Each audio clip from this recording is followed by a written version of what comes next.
Olá, hoje a gente vai mergulhar num assunto que é super sério e que pode literalmente definir o rumo de uma carreira acadêmica: o plágio. E não se trata só de seguir regras, viu? A gente está falando de integridade e do futuro profissional de uma pessoa. Então, qual vai ser o nosso caminho? Primeiro, vamos entender o tamanho do risco. Depois, a gente vai investigar o porquê de isso acontecer tanto, definir o que realmente é plágio, descobrir umas formas de plágio que nem todo mundo conhece e, por fim, aprender o jeito certo de proteger um trabalho. Bom, vamos começar sem rodeios. Plágio não é um deslize qualquer.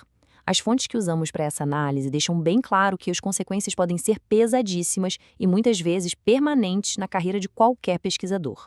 Vamos lá, vou começar com uma pergunta que, olha, muita gente já se fez em algum momento. Pensa bem, pegar uma imagem, um gráfico, uma figura de um artigo que já foi publicado e colocar na sua tese, isso é plágio ou não? Guarda essa dúvida aí que a resposta pode te surpreender.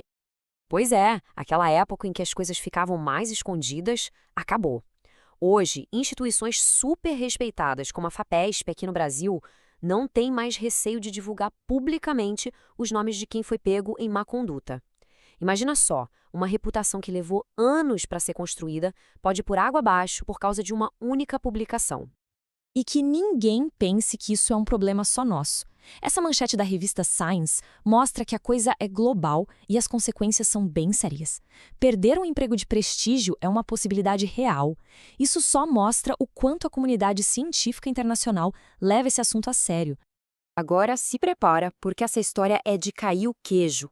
Uma das maiores especialistas do mundo em honestidade, uma pesquisadora de Harvard, foi acusada justamente de plágio.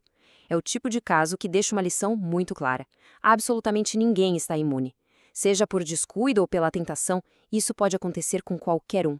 Tá, mas por que isso acontece? O que leva uma pessoa a correr um risco tão grande? Vamos investigar um pouco as causas, porque muitas vezes o próprio sistema acadêmico acaba empurrando as pessoas para situações bem complicadas. No mundo acadêmico, tem uma frase que todo mundo conhece e teme: publicar ou perecer. É uma pressão absurda por um número cada vez maior de publicações e isso afeta todo mundo, desde quem está começando o mestrado até professores já estabelecidos. Essa corrida maluca por artigos e resultados pode fazer com que algumas pessoas procurem atalhos bem perigosos. E claro, onde tem pressão, tem gente querendo se aproveitar.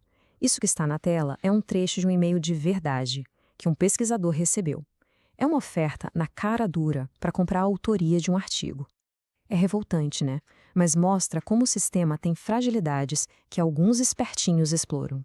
Certo, já vimos os riscos, já vimos as causas, agora vamos ao que interessa. O que exatamente a gente pode chamar de plágio?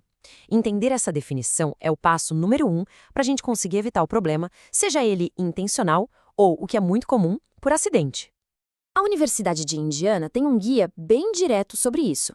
A regra é bem simples, na verdade. Sempre que se usa o trabalho intelectual de outra pessoa, o crédito é obrigatório. Não importa se é uma citação palavra por palavra, uma ideia, uma paráfrase, um dado estatístico, usou algo que não é seu, tem que dar o crédito. Simples assim. E o pessoal dá um que vai ainda mais fundo. E isso aqui é muito importante. Mesmo que se coloquem aspas, mesmo que se troquem algumas palavras por sinônimos, o que a ideia seja totalmente reescrita, a citação formal ainda é obrigatória. E olha que interessante, só mencionar o nome do autor no meio do texto também não é suficiente. A referência formal completa é o que vale. Ok, vamos um pouco mais fundo. Porque plágio não é só aquele copia e cola descarado que todo mundo imagina. Existem umas formas bem mais sutis que podem passar despercebidas e pegar até o pesquisador mais cuidadoso no pulo. Muita gente acha que parafrasear é só dar uma maquiada no texto original, sabe? Mas não é bem assim.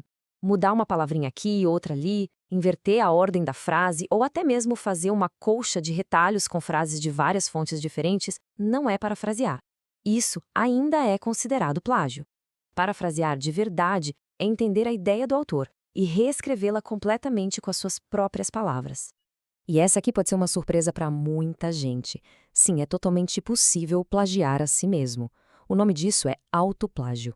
Às vezes parece inofensivo, como reutilizar a descrição da metodologia que já foi publicada em outro artigo seu, mas pode ser algo bem mais grave, como pegar dados antigos e apresentar como se fossem novinhos em folha. Nos dois casos, o segredo é transparência. Sempre citar o trabalho original.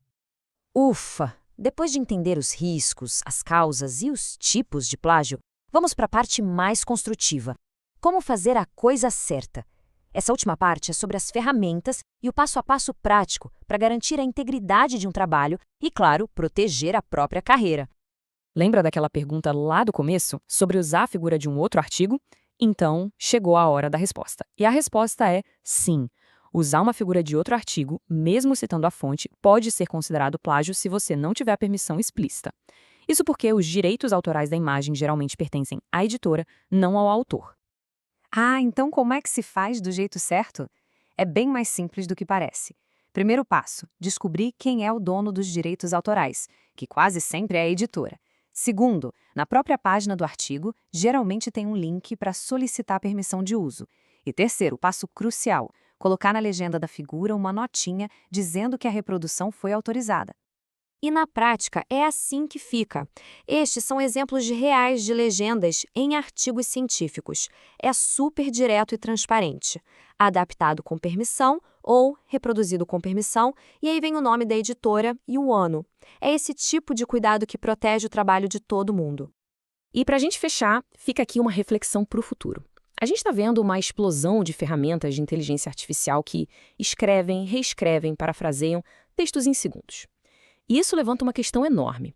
Como é que a nossa definição de autoria e de plágio vai ter que se adaptar a essa nova realidade? É uma pergunta que com certeza vai dar o que falar.